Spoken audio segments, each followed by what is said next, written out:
Estão definidos, portanto, os semifinalistas da edição 2024 da Copa do Brasil. Teremos Flamengo e Corinthians, Corinthians e Flamengo. Do outro lado, o Atlético Mineiro jogando contra o Vasco. Prometem muito essas semifinais. Vamos falar sobre a classificação do Flamengo, a vitória, hoje um empate, na verdade, do Galo, mas que levou o Galo à semifinal da Copa do Brasil. Tudo isso será assunto do Troca de Passes, que está começando a partir de agora. Eu tô aqui com Carlos Eduardo Mansur, com Alex, e vamos começar a falar sobre esses dois jogos que movimentaram a noite da quinta-feira. Carlos Eduardo Mansur, boa noite. Deu o que se imaginava pela vantagem que foi construída por os dois times na primeira partida, né? O Galo já havia vencido no Morumbi por 1-0, o Flamengo venceu lá na Fonte Nova também por 1-0. Hoje confirmaram as classificações. Boa noite, Mansur. Boa noite, Felipe. Boa noite, Alex, todo mundo que assiste o Troca. Eu acho que dos dois confrontos encerrados hoje, as classificações se justificam se a gente pesar os 180 minutos dos confrontos, né? Talvez o Flamengo não tenha sido tão superior ao Bahia na Fonte Nova, mas o que hoje no Maracanã o jogo foi muito mais controlado e o Flamengo teve claramente superioridade na maior parte do tempo do Maracanã. Do outro lado, o Atlético, quando jogou em São Paulo, conseguiu levar um jogo para o terreno que interessava ele, contra o gol no final, num jogo bastante equilibrado. Não dá para dizer que o confronto de hoje é um jogo muito desequilibrado de novo, acho que foram 180 minutos bastante parelhos, mas no todo o Atlético teve as melhores oportunidades, teve mais chances do que o São Paulo.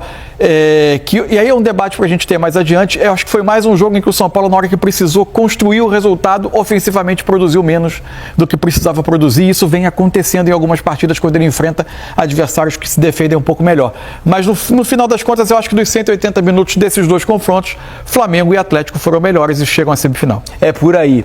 Alex, boa noite. No confronto lá de Belo Horizonte, para um time que precisava vencer, né, o jogo, já que havia sido derrotado no Morumbi, o São Paulo produziu muito pouco, né? Foi um jogo pouco inspirado ofensivamente. Mais uma vez, fora de casa, o São Paulo tem sido assim, né, Alex? Boa noite. Boa noite, Felipe, Cadu Mansa, todo mundo que está em casa.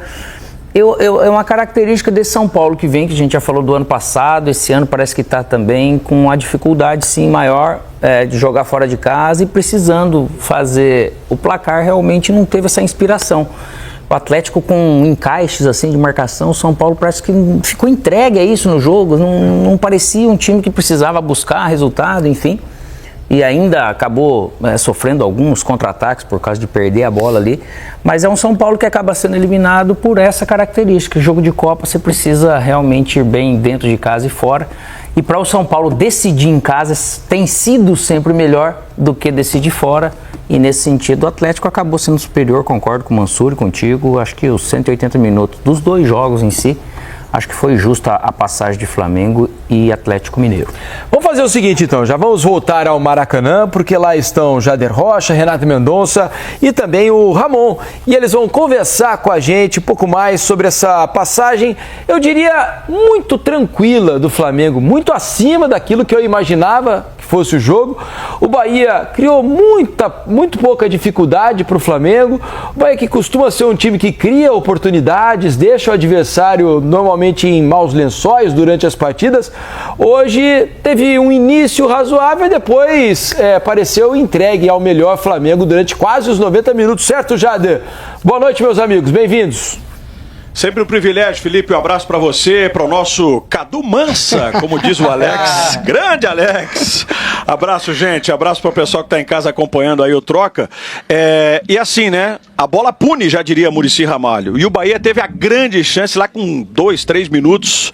O Everaldo teve a oportunidade, depois de uma jogadaça do Everton Ribeiro, não converteu e a partir daí o Flamengo começa a consolidar essa vitória de novo, né? Para chegar a mais uma semifinal na história, a 17ª, quarta consecutiva, mas vou deixar a análise para quem entende do riscado, Renata e sua inseparável Malu e também o nosso Ramon. Vamos começar a falar então nessa classificação, da maneira como o Flamengo chegou para a semifinal vencendo de novo o Bahia? Bora, Jader. Boa noite, né? Mais uma vez, boa noite aos amigos do Troca. Acho que foi uma classificação tranquila, porque uma atuação muito segura e consistente do Flamengo aqui. Essa foi a única jogada que o Bahia conseguiu construir e que levou, de fato, perigo ao gol, apesar de não ter sido no gol, mas levou perigo ao gol do Flamengo. Foi um grande passe, né, do Everton Ribeiro, que conseguiu se desvencilhar da marcação e deixou o Everaldo na cara do gol. Depois disso, foi praticamente controle total do Flamengo, porque o Flamengo pressionou no primeiro tempo a saída de bola, não deixou o Bahia, fechava as linhas de passe, né, não deixava o Bahia confortável para construir, fechou todo o jogo por dentro do Bahia, que é essa característica, né, de Jean Lucas, de Cauli, de Everton Ribeiro. Toda essa troca de passes, ela estava congestionada, porque Everton Araújo fez um grande jogo, o Léo Ortiz fez um grande jogo, o Wesley ajudou muito pelo lado direito, o Ayrton Lucas pelo lado esquerdo, estava muito fechadinho, muito compacto o Flamengo. E aí o Flamengo construiu as melhores chances, tanto no primeiro quanto no segundo tempo, e mereceu para mim a classificação. Eu tô também primeiro, boa noite, Cadu Mansa, Alex e Diniz. Adotamos agora. Exatamente. Eu tô com a Renata também, né? Assim, em relação ao Bahia, eu achei o Bahia pouco agressivo na marcação, dando muito espaço, principalmente na construção dos zagueiros, né? Fabrício Bruno e Léo Pereira trabalhando com muita tranquilidade, né? Boa partida da dupla de volante, Everton Araújo e Léo Ortiz conseguiram proteger muito bem essa zaga, fechando esses espaços. E em relação ao Bahia, eu acho que o Bahia, eu falei isso no pré-jogo, eu acho que falta, são características desses jogadores, mas falta o Bahia ter um jogador que agrida o último terço, que chegue, que faça a defesa do Flamengo ou do adversário, que seja, correr para trás. O time do Bahia fica com a posse de bola, mas de intermediária a intermediária. E hoje não causou nenhum perigo ao Flamengo. Só para finalizar a minha fala e dizer o quão ineficiente foi o Bahia não finalizou nenhuma vez no alvo, meus amigos. E isso aí, para um time que está jogando um jogo eliminatório, é muito ruim. E só para complementar sobre os números, né? A gente falava, inclusive, no nosso aquecimento, quanto esse Bahia do Rogério Ceni era agressivo no ataque, né? Criava muitas oportunidades, só que era ineficiente. No primeiro jogo lá em Salvador, a gente viu um jogo muito aberto e com várias finalizações do Bahia. Acho que foram 17, uma coisa assim. Nesse jogo aqui, o Bahia chegou a 8 finalizações e nenhuma no alvo. E assim, no segundo tempo demorou muito para conseguir alguma finalização. O Flamengo conseguiu ser muito efetivo na ideia de deixar o Bahia longe da sua área, né? Se for para finalizar, não vai estar aqui dentro. Então, esse foi a parte defensiva mais importante do Flamengo, né? Por isso que, para mim, foi uma partida muito cara de Tite, assim, porque um time que sabia criar, que levou perigo nas chances que criou, que aproveitou bem as movimentações do Bruno Henrique, que hoje jogou como esse cara, ele não é uma referência no ataque, mas as dinâmicas do Flamengo mudaram para que houvesse chances criadas, e ele participa diretamente do gol, né? Ele que cria a oportunidade para o Arrascaeta, e defensivamente fez um jogo perfeito, anulou o principal ponto forte do Bahia, que era essa troca de passes por dentro. O Rogério Ceni faz as trocas para mim até um pouco tardiamente, assim, acho que o Ademir já tinha que ter entrado no intervalo pela característica que o jogo estava pedindo, e quando entram os jogadores que o Rogério colocou, o jogo não muda de cara, né? O Flamengo já estava posicionado mais para contra-atacar, continuou anulando as opções ofensivas do Bahia. O Ademir teve algumas oportunidades, o Ratão pouco recebeu bola, o Lúcio Rodrigues também ficou procurando a bola, e aí, enfim, foi um jogo, o segundo tempo foi tranquilo, a partir do gol, então, nem se fala. Agora, tem um negócio que me chama muito a atenção, que é essa estatística que está na tela. O Rogério, pelo São Paulo, pelo Cruzeiro e pelo Fortaleza, ele tenta ganhar do Flamengo, mas não está conseguindo. 14 jogos, 14 derrotas. Em nenhum desses jogos o Flamengo sofreu 2 gols e em nenhum desses jogos o Flamengo deixou de marcar pelo menos um gol. Vai dormir remoendo esse negócio, deve ser um troço chato, e né? O Bahia não vence o Flamengo há 5 anos, né? A última vitória do Bahia foi no Brasileiro, em 2019, 3-0 na Fonte Nova, né?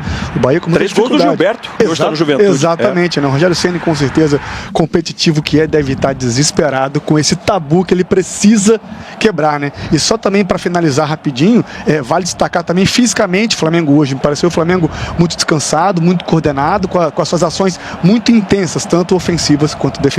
E, Jader, ainda falando um pouquinho do Flamengo, né? Desde aquele jogo contra o Palmeiras, talvez, aqui na Copa do Brasil, perfeito, aquele 2-0, que o Flamengo não tinha uma atuação tão consistente, então acho que isso é um ponto importante. E só para falar do Rogério Ceni, nosso amigo PVC nos lembra que a primeira demissão da carreira de treinador do Rogério Ceni veio depois de uma derrota pro Flamengo 2-0 em cima do São Paulo 2017. Mas não vai acontecer dessa vez, não vai acontecer, né? Eu acho que nem tem que contexto, não, É, outro tem contexto. outra- Mas assim, ele vai. Vou falar o que vai acontecer na coletiva. Ele vai fingir que não se importa, que são 14 jogos e 14 derrotas. Ele vai fingir que não se importa, mas é óbvio que incomoda. Não, é óbvio. sem dúvida. E assim, né? Eu sei que vocês vão falar aí, Diniz, Mansur e Alex, ainda um pouco mais a respeito do jogo, mas só para deixar também essa pequena projeção.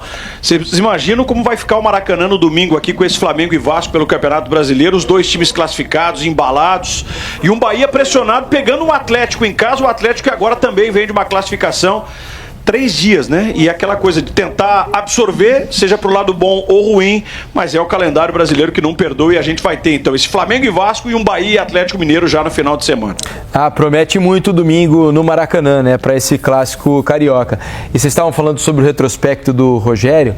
Sabe o que chama também a atenção o saldo de gols dele nesses jogos, né? Porque nesses 14 jogos em que ele perdeu todos, o time dele só marcou 6 gols contra 28 gols sofridos. Impressionante. É um saldo de menos 22. Impressionante. Né? Para um técnico vitorioso como é o Rogério Ceni, né? Nessa carreira que ele tem tido uma boa carreira até aqui, de títulos e tudo mais, não é normal você disputar 14 jogos contra o adversário e não conseguir sequer empatar nenhum, né? Então eu tenho certeza que ele deve estar engasgado com isso, mas mais chateado ainda com a perda da classificação e com a atuação do time dele. Acho que a atuação do Bahia deve deixar o Rogério mais bravo do que a eliminação e do que o retrospecto contra o Flamengo, porque ele que preza tanto por ter um time, né, que cria oportunidades, hoje não aconteceu. O Bahia foi uma presa fácil para o Flamengo aí no Maracanã. É isso aí, nação rubro-negra, Flamengo classificado para a próxima fase da Copa do Brasil, para as semifinais. Flamengo vai enfrentar aí o Corinthians, né? Vai ter o sorteio para saber quem vai ter o mando de campo, quem vai jogar primeiro em casa, quem vai decidir fora. E o Flamengo vira a chave, né? Após esse jogo aí, muito importante, essa vitória importantíssima, com a presença de mais de 65 mil torcedores rubro-negros no Maracanã. O Flamengo agora foca no jogo contra o Vasco da Gama, que acontecerá no domingo no Maracanã pelo Campeonato Brasileiro. A boa notícia é que o Jorge de Arrascaeta, que pediu para ser substituído no segundo tempo, ele falou na entrevista ali na zona mista, ainda dentro do gramado, que ele sentiu apenas fadiga, sentiu cansaço, ainda bem. E também Ayrton Lucas, que saiu, né, colocou a mão ali na coxa, nós estávamos preocupados, mas o Flamengo informou que o caso do Ayrton Lucas também foi cansaço físico, né? Então, vamos curtir essa vitória aí do Flamengo e daqui a pouco eu volto com mais atualizações. Saudações!